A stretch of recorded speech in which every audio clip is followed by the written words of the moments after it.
Goeiedag almal, eerskomende Sondag die 8ste Junie is dit Pinksterfees, Pinkstersondag of Shavuot soos in Hebreëus. Die fees van die gesuurde brode soos wat ons lees in Levitikus 23 vanaf vers 16 en 17. Nou, Pinkster is die geboorte van die Christendom.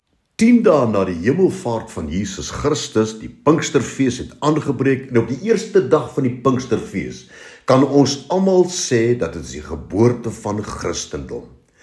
Maar daar is 3 dinge wat ons moet weet aangaande Pinkster.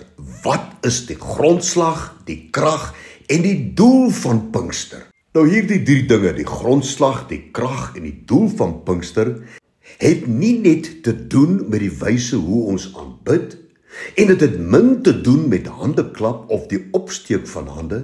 Dit het nie net te doen met die wyse hoe ons sing en die gepaardgaande musiek nie. Jy weet, tydens die laaste 150 jaar was die algemene konsep van Pinkstermense of Pinksterkerke diegene wat op 'n sekere wyse sing, handeklap ensovoorts, die mense wat luidsaam bid en sekere manifestasies wat met dienste vereensalwig word. Indien enige kerk slegs bekend staan op grond hiervan, dan mis ons iewers die merk en die doel van die Nuwe Testamentiese kerk totaal en al. Jy weet, alle kerke, ja, die Pinksterkerk ook, moet eintlik bekend staan as die kerk waar die Here teenwoordig is, want dit glo ek is ware Pinkster. Wat het Pinkster vir ons meegebring? Handelinge 2 vanaf vers 42 tot 44. En hulle het volhard in die leer van die apostels en in die gemeenskap en in die breking van die brood en in die gebede.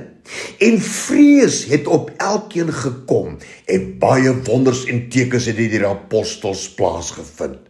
Nou hierdie woord vrees is in Grieks phobos, wat in hierdie konteks dui op mense wat die hoogste respek het vir iets wat aangebied word. Die mense was gevul met eerbied en respek. Vers 44, en almal wat gelowig geword het, was by mekaar en het alles gemeenskaplik besit. Die woord by mekaar is in Grieks autos, wat dui op mense wat absoluut in eenheid was. Vers 46, en dag vir dag het hulle eendragtig volhard in die tempel en van huis tot huis brood gebreek en hulle voedsel met eenvoudigheid van hart en blydskap geniet, terwyl hulle God geprys het en in guns was by die hele volk. Nou hierdie woordjie in guns is charis in Grieks, wat in hierdie konteks dui op mense wie se nederige, ernstige, eerlike en toegewyde lewens die guns van die meerderheid van die gemeenskap gewen het. Vers 48, en toe dit gevolg, en die Here het daagliks by die gemeente gevoeg die wat gered is. Ons lees in die woord dat met die instelling van die Pasga het bloed van die lam gevloei en die volk is uit slawerny gelei. En 50 dae later was dit Pinkster. Die Here gee sy woord aan die volk en verklaar daardeur, ek is met julle. Johannes 1 vers 1 en 14. In die begin was die woord en die woord was by God en die woord was God. En die woord het vlees geword en het onder ons gewoon en ons het sy heerlikheid aanskou. 'n Heerlikheid vol van genade en vol van waarheid. Johannes 15 vers 7 en 8. As julle in my bly en my woorde in julle, sal julle vra net wat julle wil hê en julle sal dit verkry. Hierin is my Vader verheerlik dat julle veel vrug sal dra. Kan jy sien, Pinkster is vir ons die deurbraak om met God te wandel. Luister net, hoe het die Nuwe Testamentiese kerk ontstaan op die eerste dag van die Pinksterfees, Handelinge 2 vers 1 tot 4. En toe die dag van die Pinksterfees aangebreek het, was hulle almal eendragtig by mekaar. En daar kom skielik in die hemel 'n geluid soos van 'n geweldige rukwind, en dit het die hele huis gevul waar hulle gesit het. Toe is deur hulle tonge gesien soos van vuur, wat hulle self verdeel en op elkeen van hulle gaan sit. En is almal vervul met die Heilige Gees en het almal begin spreek in 'n ander taal, soos die Gees aan hulle gegee het om uit te spreek. En hierdie gebeure is die bewys dat die Here self deur sy Gees binne die mens kom woon en om gedurig saam met hom te wees. Pinkster is nie die naam van 'n kerk of genootskap nie. Pinkster is nie bloot gebeure in die verlede nie.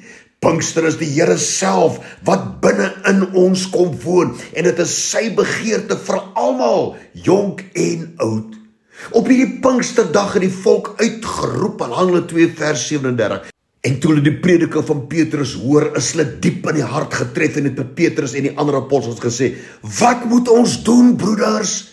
En die antwoord bly steeds dieselfde vandag nog. Handelinge 2 vers 38. Bekeer julle en laat elkeen van julle gedoop word in die naam van Jesus Christus tot vergifnis van sondes. En dan sal julle die gawe van die Heilige Gees ontvang. Pinkster is 'n gebeurtenis wat jou lewe moet verander. Dis 'n gebeurtenis wat jou denke moet vernuwe. Dis 'n gebeurtenis wat jou bevry van duisternis. Dis 'n gebeurtenis wat jou doelgerig maak. Dis 'n gebeurtenis wat jou verhouding met die Here vernuwe. Dis 'n gebeurtenis waarsonder jy nie kan klaarkom nie. En dit is nie net 'n eenmalige gebeurtenis nie. Dit moet 'n daaglikse gebeurtenis wees. Pinkster is die woorde van God aan ons in Matteus 22 vanaf vers 37 tot 40. Jesus antwoord en sê, jy moet die Here jou God lief hê met jou hele hart en met jou hele siel en met jou hele verstand. Dis die eerste en die groot gebod en die tweede wat hiermee gelyk staan. Jy moet jou naaste lief hê soos jouself, want aan hierdie twee gebooie hang die hele wet en die profete. En dit is die grondslag, die krag en die doel van Pinkster.